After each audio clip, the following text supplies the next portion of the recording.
மருட்பகை தவிர்த்து என்னை வாழ்வித்து எனக்கே அருட்குரு ஆகிய அருட்பெருஞ்சோதி, அருட்குரு ஆகிய அருட்பெருஞ்சோதி.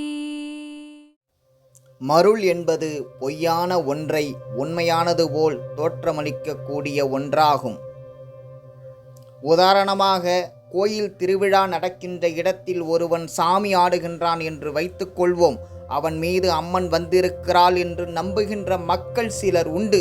அந்த சாமி ஆடும் மனிதன் மேல் உண்மையில் அம்மனா வந்து ஆடுகிறது என்றால் இல்லை. ஏனென்றால் அது ஒரு பிண்ட தத்துவம் என்ற உண்மை இந்த ஊமையான்மாக்களுக்கு தெரியாது. இப்படி பொய்யானவற்றை உண்மையாக நம்ப வைப்பதுதான் மருள். இந்த மருள்தான் நமக்கு பகையாக இருக்கிறது. வேதங்கள், புராணங்கள், இதிகாசங்கள் போன்றவையெல்லாம் உண்மையாக நடந்த வரலாறு அல்ல. அது சில சிற்றணுக்களை கடவுளாக காட்ட சில சித்தர்களால் எழுதப்பட்டவை. இவற்றில் கூறப்பட்டவைகளை அப்படியே கண்மூடித்தனமாக நம்பிவிடாதீர்கள் என்று பல இடங்களில் வள்ளலார் நமக்கு எச்சரிக்கை செய்திருப்பார். அவற்றில் சொல்லப்பட்டவைகளில் எது உண்மைகள் என தொடர்ந்து இறைவனிடம் கேட்டுக்கொண்டு இருங்கள் என்றும் சொல்லியிருப்பார். அப்படி கேட்டுக்கொண்டால் இந்த மருள் பகையை இறைவன் நமக்கு தவிர்த்து விடுவான் என்கிறார் பெருமானார்.